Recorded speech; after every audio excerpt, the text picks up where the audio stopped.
Hey listers, I checked my thing for around this time, like it's about to be a New Year's and whatnot. It's the 30th today, as I'm speaking right now, and I realized I want to make a video about the one thing I have not made a video on. Hold on.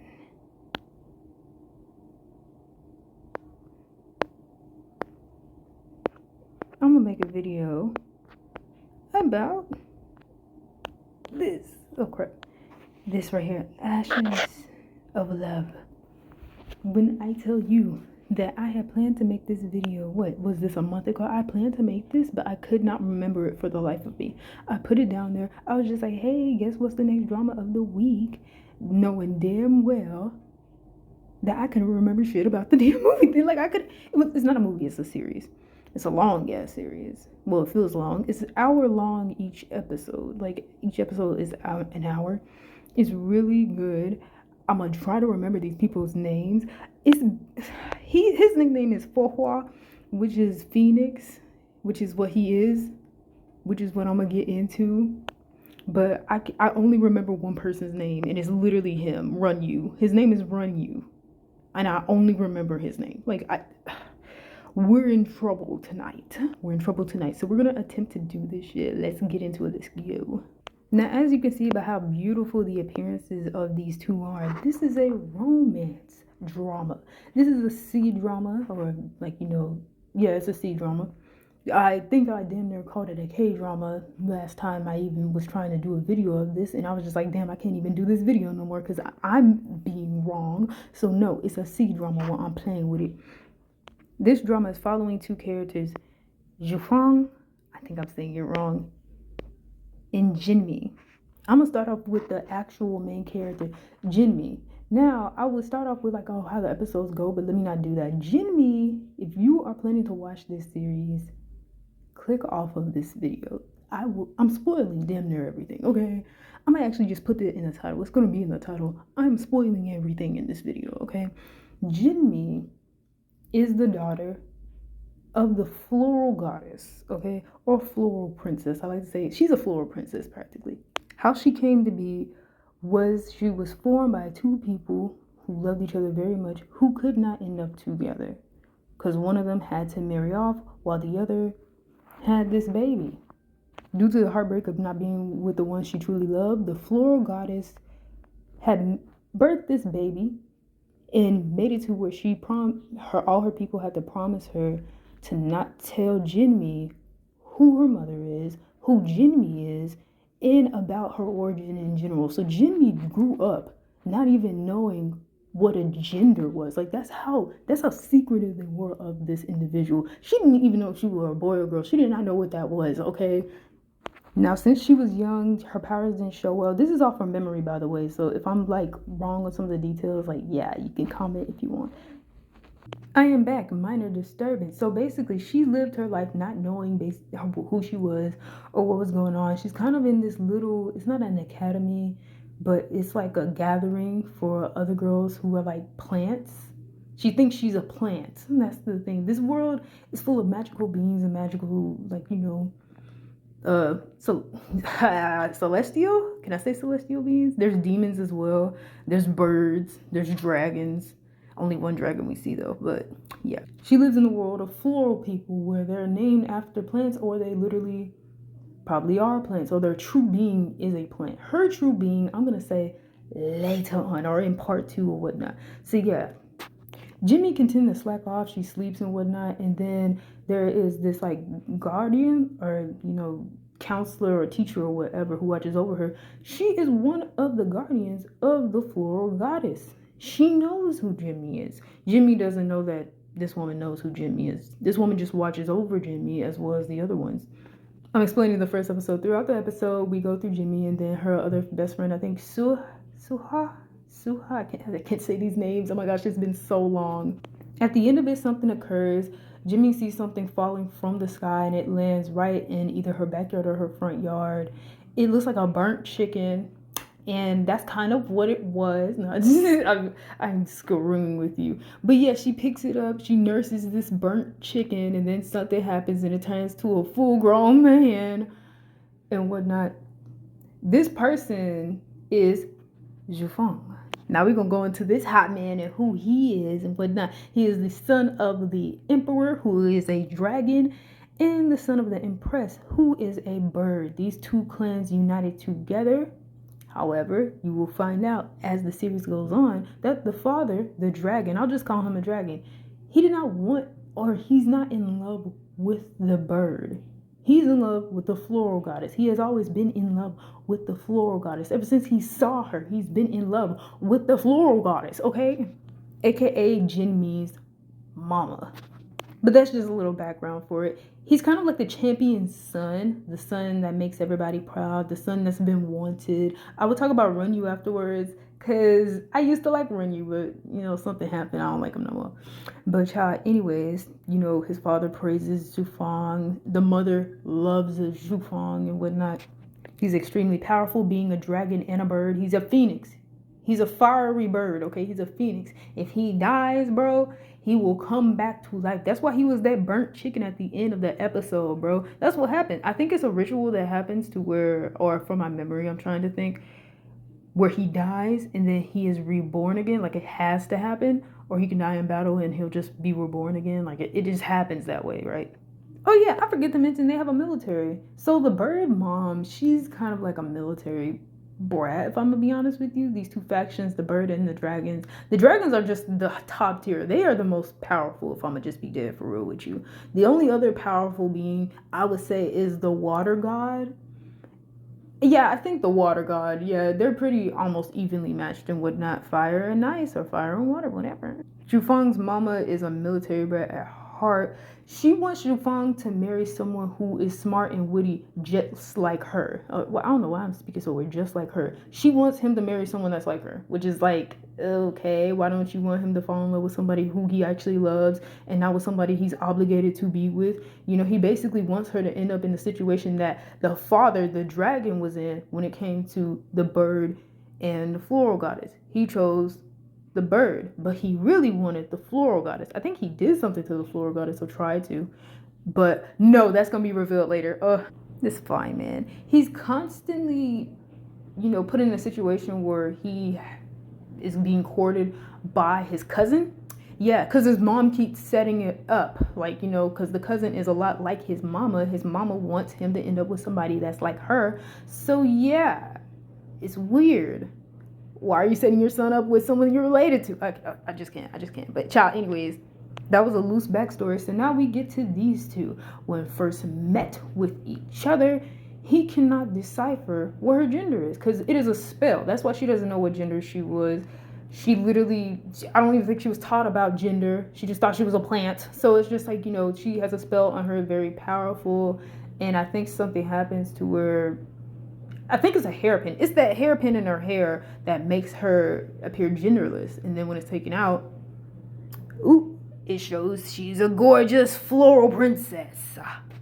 Now, I'm not going to hold you. My memory almost completely cuts out from there, okay? From that episode, I remember him falling into some foot water, or him drinking some water, and it ends up being a foot bath because Jimmy ends up showing him that she puts her foot in there to clean it, and he ain't know that shit, and she ain't tell him. Jimmy is just very weird. Like, we love that for her. She is very, very weird. I would say she's ditzy, but she's kind of made out to be that way. She's a child, technically. Yeah, she's actually really younger than Zhufang. She's very younger than Zhufang, if I'm gonna be honest with you. I'm kind of gonna attempt to go down the character list, because I may as well. I already explained low-key the first episode. I didn't explain it in full. There are some details that's coming back to me now, like Jimmy over here visiting her mama, or praying to the goddess, but she doesn't know she's praying to her mother. Also, did I mention that the mother gave her life to make Jimmy? She made a spell to where if Jimmy ever falls in love, it would kill Jimmy. Like, her heart, it would basically be like either her heart's being scorched alive, or she feels like she's having a heart attack, and it will kill her. And that's the mother's way of protecting Jimmy, because who the mother wanted to be with, the floral goddess wanted to be who she truly loved. And that was the water god. The water god married the thunder goddess. And that was set up, I think, on purpose by the dragon god. They married off. it happened. Floral Goddess did not know or was not aware and thought, oh, Water God doesn't actually love me. He was just playing me. So you know what? Fuck love. My daughter's not going to ever experience this. If she do, she gonna die. Like, that was basically it. Like, that was basically it. Did I forget to mention that? That was in the episode as well, ho. Like, nah, just kidding. But y'all, anyways, we fixing to talk about Runyu, okay? So I used to love Runyu. I used to understand him. I used to be like, damn, why they treating my boy like that? Like, what's really going on? Runyu is the older brother of Zhufang and the first son of the dragon god, or the emperor dragon. The emperor dragon is funny. This was before. Was this before or during the bird goddess one? Ooh, I'm wrecking my brain for this. It had to happen while he was still married to the bird goddess. No, that doesn't make any sense then. Ooh, shit, hold on. You know what? I don't have enough time. What I will do is in part 2, I will make the first section all of the things that, like, you know, are going to be corrected from what I say in this video. So how the first episode actually happened, I'll probably just say it briefly in the next video. What happened with Runyu's mom, or the exact date of when Runyu was even made, I will do that in the next video. Like, I will briefly explain it, or attempt to. You know, I can't do nothing brief. I make videos about 40 minutes to 2 hours long. I just be like that on me. But y'all, anyways, Runyu is not respected well from the people. He's not really even respected by his father. His father gave him a title in a job that nobody works and no one has ever worked before. I think he's a night guard. No one works that. That has never existed before Runyu. His dad had purposely made that position for Runyu. A lonely ass job for Runyu. So yeah, you can tell Zhufang is just the favorite of these two kids. He's the favorite. Like, he's regarded more. Runyu is just ignored a lot of times. The mother, the empress, she does not like Runyu. She actually thinks that Runyu is going to betray Zhufang. She's very protective of Zhufang. She doesn't give a fuck about Runyu. She's so antagonistic towards him, and he just still respects her and treats her with, or attempts to treat her with, kindness and whatnot. And the dragon god, or emperor dragon, he acts like he don't know what the fuck is going on. Like, he be acting like he just don't know until it's right in his face that his wife be doing some just sneaky shit. Like, I just don't understand it.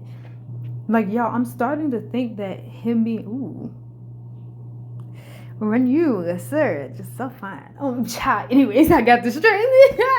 No, but Runyu, I don't think he's had any attention, even like romantic attention, to the point to where there's a girl who is the same age as Jinmi, or around the same age, who can, they say resembles Jinmi, but she really don't, in my opinion. They're both extraordinarily beautiful, and they hardly resemble each other, but somehow they keep mentioning that this girl resembles Jinmi and whatnot. And she has an interest in him. She wants to become either, like, I want to say knight, it's not knight or whatever, and she wants to become something like that. This woman wants to become a warrior or a guardian to Runyu and whatnot, because she's interested in him, or she has a little bit of a crush. He cannot tell. Like, I'm dead for real. He cannot tell.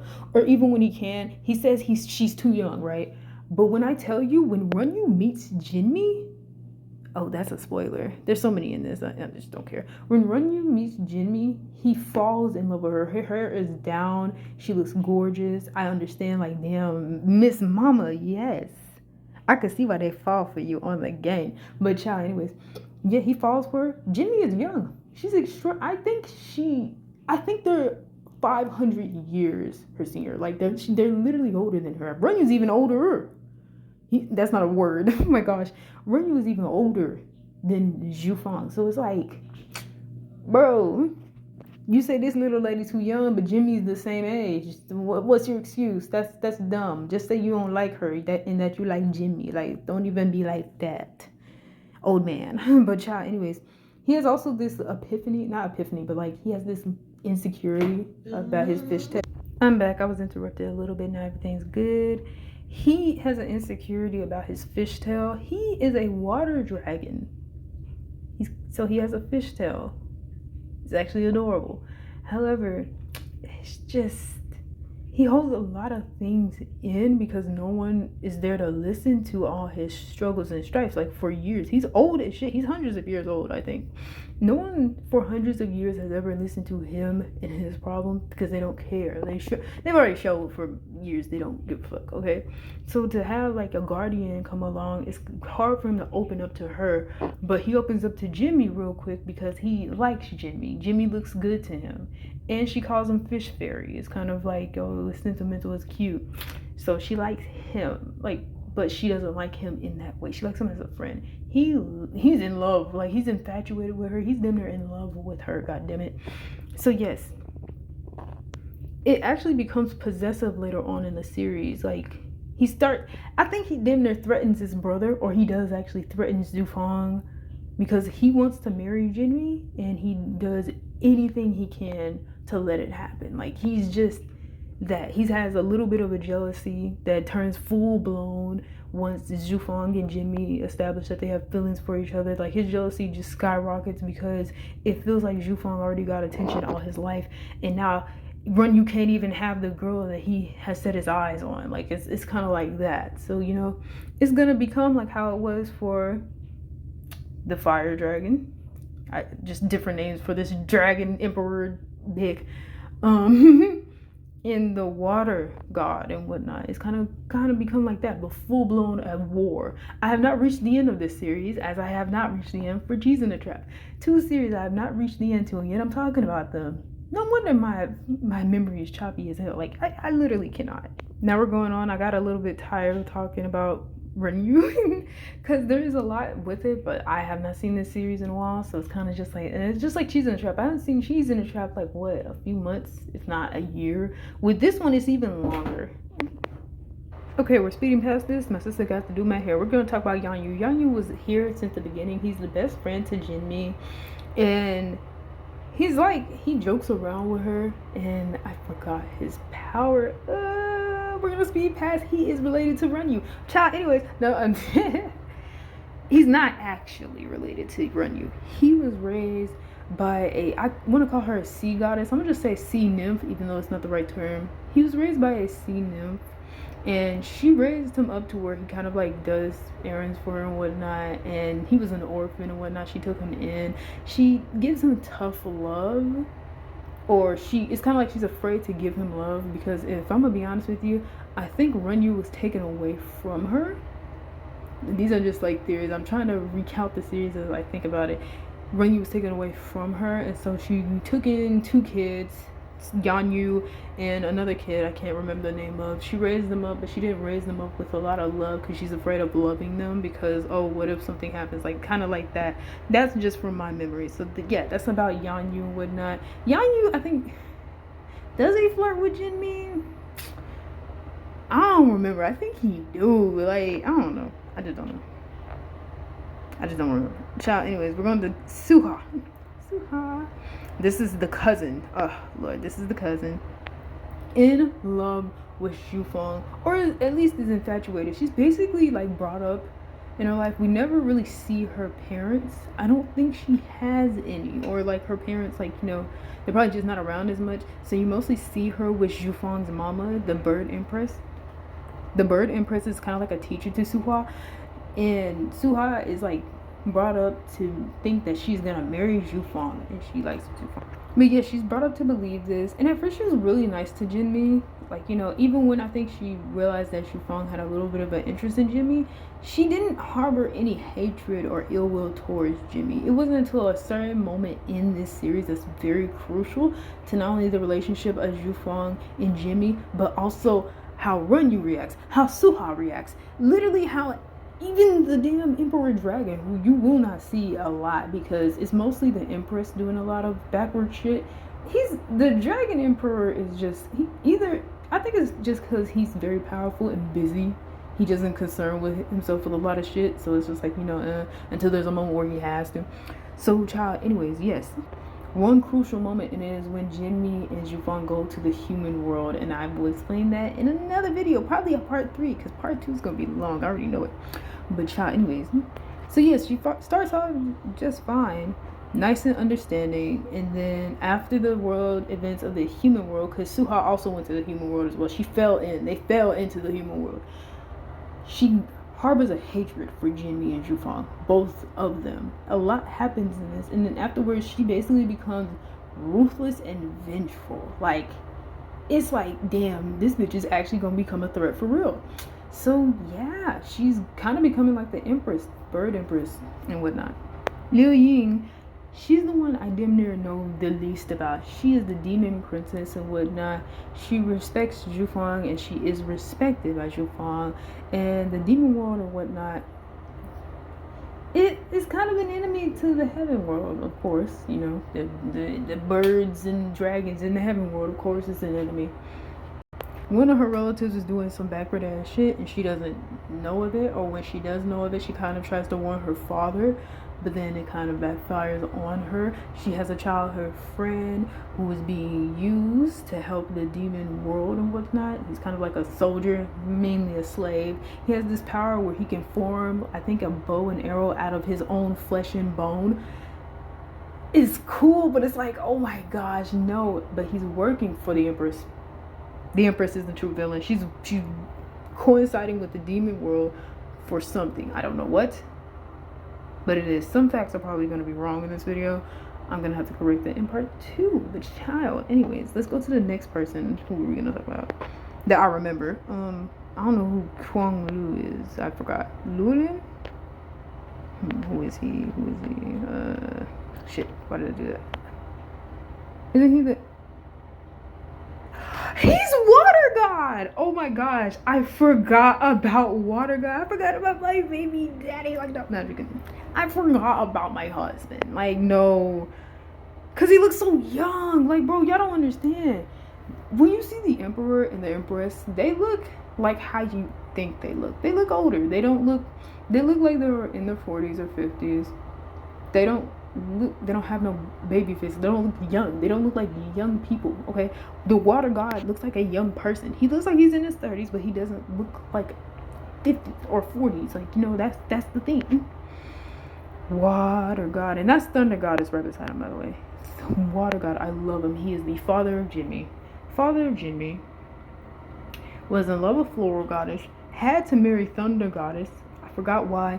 He is so old. He is so old, okay? There's this Grandmaster God. I want to just call her a premortal being. I don't even want to call her God. I want to call her a premortal being, right? He's so old. He was taught by this premortal being. That's how old he is. Because he's literally the personification of water. Okay, I'm back. So I have been advised by my sibling to hurry up because I have been in this room for too long. She has to do my hair. So anyway, I'm just going to try to speed past this. He's literally the personification of water, in my opinion. He's a water god. He's extraordinarily old as fuck. Floral Goddess, I think, came a few years after he did. And, like, they grew up together. Thunder Goddess, Floral Goddess, and Water God grew up together, okay?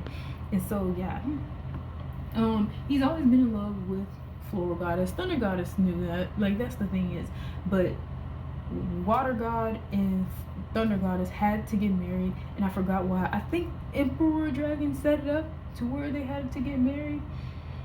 And Floral Goddess knew nothing about this. Floral Goddess is like Jinmi in so many ways. She's very powerful, but she's not as powerful as Dragon God and Water God are. She's nowhere near as powerful as they are. I think same goes for Thunder Goddess, but she's a little bit more powerful than Floral Goddess. I don't know if it's just due to age or just experience or something, but yeah, she's just not as powerful as that. And she's like how Jinmi is. Jinmi has this kind of innocence to her, this kind of like cluelessness to her. Floral Goddess had a lot like that, a lot of cluelessness, was just unaware and whatnot, you know. She didn't have that, like, harboring jealousy until afterwards when she was damn near killed. That's another thing why she had made Jinmi the way she did, putting all her essence, like it killed her, making Jinmi, because she already was injured. She was injured by the Emperor Bird. Empress Bird. Yes, she was injured by her. So, you know, finding out about all that, she didn't want Jimmy to go through the same fate that she went through, so she had cursed Jimmy. She cursed Jimmy. She did not help Jimmy. She cursed her. But what do you know? She's a lot like Jimmy. Just, yeah, that was a lot. But I like how I talked about the floral goddess so much. I'm not even going to do one of the floral goddess because I'm talking about the floral goddess when it comes to every other character. But yeah, that's what the water god, when the water god finds out who Jimmy is, he really does his best to be father of the damn year. Like, he's so nice, but everybody treats Jimmy like she's young, and they should. However, after coming back from the human world, Jimmy is way more mature. She's like a 20-year-old, whereas everybody treats her like she's still 13. Like, that's kind of how it is. So it's not like, oh, she has actually, that's an understatement. Not a 20-year-old, damn near a 30-year-old. Because Jimmy was basically a doctor in the human world, okay? She was a literal doctor. She tried many poisons. She was resistant to a lot of them. She healed many people. She was the best healer. So yeah, Jimmy was extraordinarily important. So yeah, she was very mature in the human world. So when she came back, it's kind of baffling to see everybody treat her like she's a little kid when she's not. Like, so it's just like, you know, she doesn't have the mindset of a little kid anymore. So yeah, but she has to pretend or kind of like, you know, work around the fact that everybody treats her like that still. So yeah, I think this is gonna be the end for part 1. There are more characters to talk about, but I need to rewatch the first episode, a crucial episode. I need to rewatch this series. I didn't say enough, and I hate that, but I wanted to make this video before the new year came along. So yes, I'm probably gonna make another part 1 to this, probably like a remaster of this one, to correct all the things that I probably said wrong in this one and whatnot. But child, anyways, this was the video. This is part 1 of either a 3-part series or whatnot. Also, you want to see a floral goddess? That's the floral goddess. That's the water god in the background. Very gorgeous how they look. It's really a big thing. Like, we love that. But y'all, anyways, that's the end of it. It was beautiful, and may peace be with you for an eternity.